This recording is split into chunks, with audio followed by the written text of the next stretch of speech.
Hey everyone and welcome. Today we're diving deep into one of the most incredible chapters in India's struggle for independence, the Civil Disobedience Movement. This was the moment an entire nation came together in a really unique and powerful way to challenge the mighty British Empire. All right, so what was the Civil Disobedience Movement exactly? Well, it kicked off in 1930, and it was the second time a massive nationwide protest was launched against British rule. But here's the key difference. This time, the goal had totally changed. For the very first time, the movement had a single, non-negotiable demand: Purna Swaraj. We're not talking about just a little more self-rule. We're talking complete, total independence. So here's how we're going to break this down today. First, we'll look at the initial demand, which was a bit more moderate. Then we'll see how that idea got supercharged into a call for complete freedom. After that, we'll check out Gandhi's final, last-ditch offer for peace, and then witness the legendary march that set the whole nation on fire. And finally, we'll explore how millions of people rose up in defiance. Okay, to really get why things exploded in 1930, we've got to rewind the clock just a little bit. Because before the big call for full freedom, the demand was for something called dominion status. Let's see how the rejection of this idea is what really set the stage for a massive national uprising. You know, it's so important to remember that the first ask wasn't for a total split from Britain. See, the British sent over this group called the Simon Commission to decide India's future. But get this, there wasn't a single Indian member on it. As you can imagine, that didn't go over well. So in response, Indian leaders drafted something called the Nehru Report. It proposed dominion status, basically self-governance, but still within the British Empire. But when the British shot down even that moderate idea, and with people already angry about revolutionaries being arrested, the whole country started to feel like a powder keg. All that frustration just boiled over at the Congress session in Calcutta in 1928. They essentially drew a line in the sand. They gave the British government an ultimatum. You have exactly 1 year to grant us dominion status. If you don't, you're going to have a nationwide campaign of civil disobedience on your hands. The clock was officially ticking. And that one-year ultimatum? Well, it turned out to be a massive, historic turning point. As we're about to see, the British failure to take it seriously would change the entire goal of the freedom struggle forever. You can just see on this timeline how fast everything escalated. As that one-year deadline was getting closer, the Viceroy, Lord Irwin, made this really vague promise of dominion status, but with no actual timeline. It was basically a, we'll get to it eventually kind of thing. For Indian leaders, that just wasn't good enough. They fired back with the Delhi Manifesto, demanding immediate action. Irwin rejected it flat out. And right there, the time for compromise was over. So with the door to negotiation basically slammed shut, we get to the historic Lahore session of 1929. A new, younger generation of leaders, like Jawaharlal Nehru, really stepped up. And they made a radical decision. They officially ditched the demand for dominion status. From that moment on, there was only one goal: Purna Swaraj, complete and total independence. And look, the Lahore session wasn't just about talk. It was a full-blown game plan. They decided to hoist the new tricolor flag as a powerful symbol, to boycott any more talks like the roundtable conferences, and to mark January 26th as a symbolic Independence Day. And maybe most importantly, they gave Mahatma Gandhi's full authority to launch this new civil disobedience movement whenever he felt the time was right.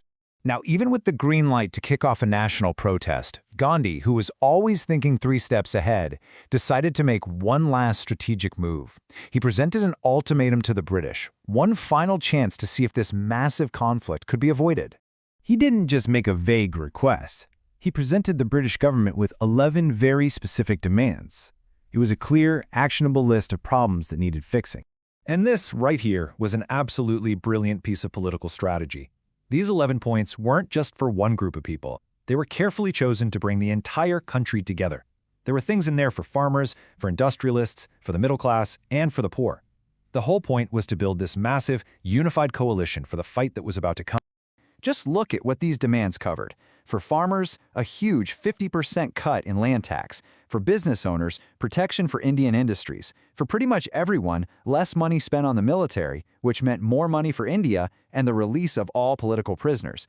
But, kind of hidden in that list, was a demand that seems so simple but would become the stuff of legend: abolishing the government's tax on salt. So what did the British government do in response to this final offer? Absolutely nothing. They completely ignored Gandhi's ultimatum, and that rejection would lead directly to one of the most famous acts of protest the world has ever seen. So the government gave him the cold shoulder. And what does Gandhi choose as his weapon to fight back against the world's biggest empire? Salt. Yeah, you heard me right. Salt. That simple, everyday thing that's in every single kitchen. It might sound kind of strange, right? But believe me, it was pure genius. Here's why salt was such a powerful symbol. The movement was never really about the mineral itself, it was about the tax. The British government had a total monopoly on making and selling salt, and they taxed it. And since absolutely everyone needs salt to live, it was a tax that hurt every single person, from the wealthiest merchant to the poorest farmer.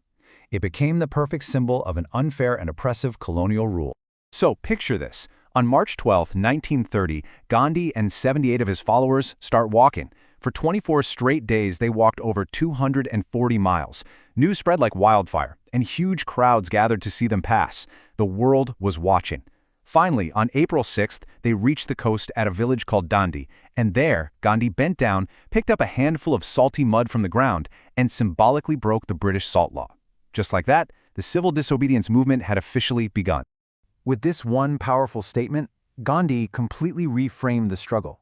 He was basically saying that defying an unjust law wasn't just a political act anymore. It was a moral duty, a sacred obligation. In the face of tyranny, he was saying, disobedience becomes a form of worship. Now, the Dandi March was the spark, but what followed was a nationwide fire of protest. That simple act of making salt was copied in thousands of towns and villages all across the country.